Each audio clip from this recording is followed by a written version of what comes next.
আমি কিয় আজি 17 বছৰ হাতে মাত খাই থকা চৰকাৰখন চন্ন বিচন্ন কৰি আমি শেষ কৰিলো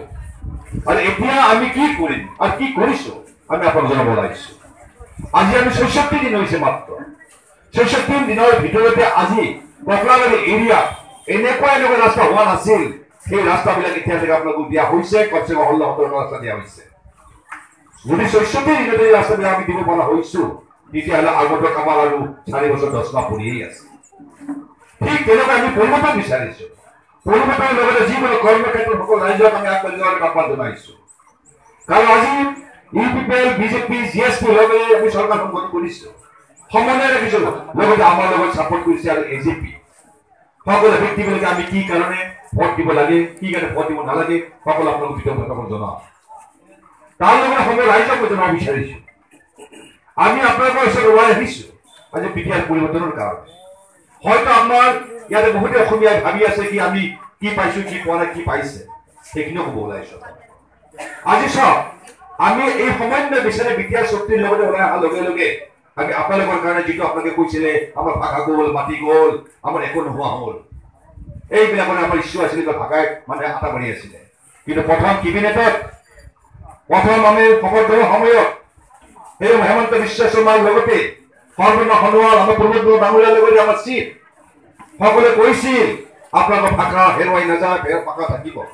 আপোনালোকৰ মাটি হেৰুৱাই নাযায় মাটি থাকিব আজি সেইটোৱেই হ'ল প্ৰথম কেবিনেট সিদ্ধান্ততেই আমাৰ হ'ল আপোনালোকৰ ভাষা সমন্বয় আপোনাৰ 1 নম্বৰতে থাকিব লগতে আমাৰ বড়ো জনগোষ্ঠীৰ ভাষাও 1 নম্বৰতে থাকিব তাৰ কাৰণে আমাৰ ভাষা হেৰুৱা নাই আপোনালোকৰ অসমীয়াতে পঢ়িব পাৰিব অসমীয়াতে থাকিব অসমীয়া ক'ব পাৰিব আপোনাৰ নিজৰ কোনো অধিকাৰ আপোনালোকৰ আছে ঠিক এনেকৈ আমাৰ সমন্বয় বিটিআৰ চৰকাৰৰ সকলোৰে ভাষা সকলোৰে অধিকাৰটো আছে তাৰ লগতে কৈছে মাটি বাৰী সম্পত্তি এতিয়া মাটি বাৰী আপোনালোকৰ কাৰণে আমি এচি মিটিঙত পাছ কৰি দিছো মাটি সমন্বয়ে পাব আপোনাৰ দূৰত যাব লগা নাই ক'ৰবালৈ যাব লগা নাই আপোনালোকে পাব মচলপুৰতে মচলপুৰতে আপোনালোকে নাম মাটি ৰেচাৰি কৰিব পাৰিব নাজাৰি কৰিব পাৰিব পাত্তা ল'ব পাৰিব ইতিমধ্যে মই নিজে হাতেৰে 5,000 মানুহক মই পাত্তা প্ৰদান কৰিছো তাকে চিন্তা কৰিছো আমি পাব লগা গোটেইখিনি পাইছো তাৰ এলাবাও যদি আমি জাতি ভেদ কৰি আমি অসমৰ কিবা বড়ো আদিবাসী নেপালী যদি আমি আন্দোলন কৰি থাকো তেতিয়াহ'লে আমাৰ কাৰণে অসুবিধা আহিব আমি বিচাৰিছো আগতে আমি কেনেকৈ চলিছিলো সেই আগতে চলিছিলো আমি আজি 60 বছৰ আগৰ কথা চিন্তা কৰিব লগা হৈছে আমি কি কৰিছিলো ঘৰে ঘৰে গৈছিলো নাচি নাচি বাগুমুৰা নাচি নাচি নাচি দাউদি দিছি দিদিল কোনে বিচাৰিছে তুমি মাতা দিয়া আমাৰ বাগুৰি বগৰি যিমান নিদিয়ালে আমি মোৰ ঘৰৰ পৰা উঠি অহা নাছিল এইদিন আকৌ আহিব হ'ল একত্ৰিত হ'ব হ'ল আৰু একতা হৈ থাকিব লাগিব সেইকাৰণে সময় ৰাইজক আহ্বান জনাইছো আজি আমি সকলো কিনিতে 4টা এলেঞ্চি চলিছো আজি আমি ট্ৰেক্টৰৰ ছবি আমি যিকোনো প্ৰকাৰে ট্ৰেক্টৰৰ ছবি ভোট দি আমি আমাৰ বিধায়ক জনে কেন্দ্ৰীয় আনিছিল ব্ৰহ্ম তেওঁ জিতাব লাগিব আপোনালোকে কাৰো কথা আপোনালোকে ভুল নাযাব আমি এলেঞ্চৰ থকাৰ পাছত আমি কোনো ব্যক্তি দিব নোৱাৰো যেনেকা কংগ্ৰেছ নাংগল আৰু তাৰে লোকে তাহাঁতে ভোটিছে ঠিক তেনেকৈ আমিও বিজেপি জিএছপি আৰু লগতে আমাৰ এজেপি আৰু ইউপিএল ভোট দিলে আমাৰ কিন্তু জিতাই পেলাই আমি জয়যুক্ত সৰ্বশ্ৰেষ্ঠ বিজেপিক উৎসাহ স্তৰ দিব লাগিব সেইকাৰণে আপোনালোকক জনাইছো এবাৰ কোৱাটো নিশ্চয় ভাবিব কাৰণ মই নিজৰ কেবিনেটে সিদ্ধান্ত কৰা মানুহ মই এচিবিৰ থকা মানুহ এজন নিয়ম হিচাপে আমি চাইন কৰিছো আপোনালোকৰ অধিকাৰৰ কাৰণে আপোনাৰ অধিকাৰ সকলে পাৰ ভিতৰত আপোনালোকক মই দিছো আৰু আপোনালোকে সেইকাৰণে মই এড্ৰেছ কৰিছিলো মই চব কি কৰিছিলো আমাৰ ভাষা লাগিব আমাৰ মাটি লাগিব আপোনালোক ভাষাও দিলো মাটিও দিলো গোটেই দিলো পাবলৈ কি আছে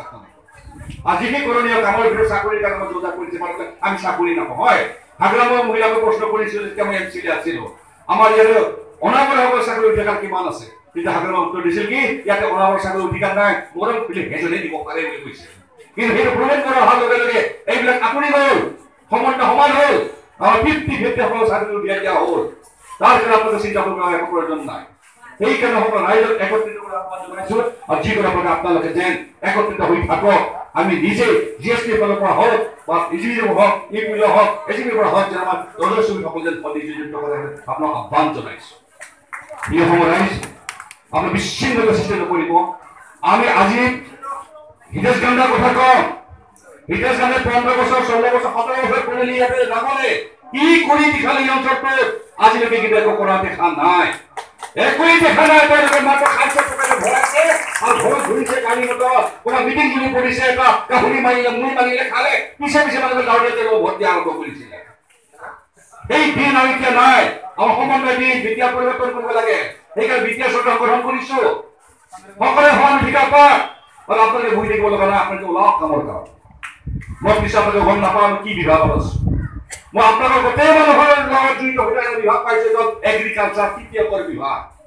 খেতিৰ কাৰণে যি যি বস্তু আপোনালোকক লাগে সেইবিলাক দিয়াৰ কাৰণে মই 4 জিলাৰ মই এজন EMC গঠন কৰিছে বা EMC দায়িত্ব দিছে। সেইকাৰণে সমূহ ৰাজ্যক মই আহ্বান জনাইছো, কাৰোবাৰ কিবা অসুবিধা থাকে মোৰ ওচৰলৈকে আহক, আমি এপ্লিকেশ্যন কৰক,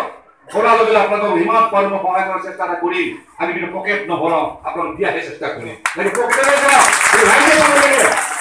ৰাইজে পাব লাগে। আগৰ পৰা তেনেকুৱা মানুহ এতিয়া বোলে নহয়, প্ৰথমবাৰ যেতিয়া ইলেকশ্যন খেলিছো তেতিয়া পৰাই নহয় তেনেকৈ চলি আছো আৰু কোনো কমিটি চলি থকা ব্যক্তি। সেইকাৰণে ৰাইজক আহ্বান জনাইছো। সেইকাৰণে আপোনালোকৰ মহিলাসকলে বহি থাকিব লগা নাই। আজি আপোনাৰ কাৰণে ব্যৱস্থা এটা কৰিছো। আৰু ভৰি ৰুব গ'লে অনলি টুকে ভৰি ৰুব লগা ক'লা হৈ যাওঁ নেকি, ছোৱালীলৈকে ভাবিব ক'লা হ'ব, জ্ঞান কৰিব একো নাই। সেইকাৰণে চিন্তা কৰিছো আপোনালোকক ভৰি ৰোৱা মেচিনৰ পৰা, ধান কাটাৰ পৰা, ধান জ্বালাৰ পৰা মেচিনেই কৰিব গতিকে। আৰু সেইকাৰণে আপোনালোকক আৰু বহুতে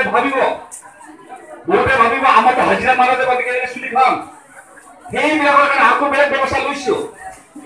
প্ৰেছাৰ মেচিন, যিবিলাকৰ ঘৰত বহি আপোনালোকে চাউল গুড়া কৰিব পাৰে, হালধি গুড়া কৰে, মছলা গুড়া কৰে, পেকেট কৰি বিক্ৰী কৰিব পাৰে, সেইবিলাক ব্যৱস্থা কৰিছো।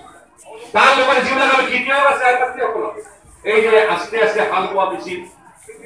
ট্ৰেক্টৰ, সৰু ট্ৰেক্টৰ, সেইবিলাক আপোনালোকে দিয়াৰ ব্যৱস্থা কৰিছো। যিকোনো বস্তু আপোনালোকে দি আপোনালোকে সহায় কৰাৰ চেষ্টা এটা কৰিছো। তাৰ লগতে আপোনালোকে যিকোনো প্ৰকাৰে একত্ৰিত হওক, এটা হৈ থাকক। যদি আমাৰ বিদ্যালয়খন শক্তিশালী কৰিব আপোনালোকে পাৰে, তেতিয়াহ'লে আমি চিন্তা কৰিব লগা নাই, ভৱিষ্যতে দৰকাৰ নাই, সাৰা জীবনেৰ কাৰণে আপোনালোকে সুখত থাকিব পাৰিব।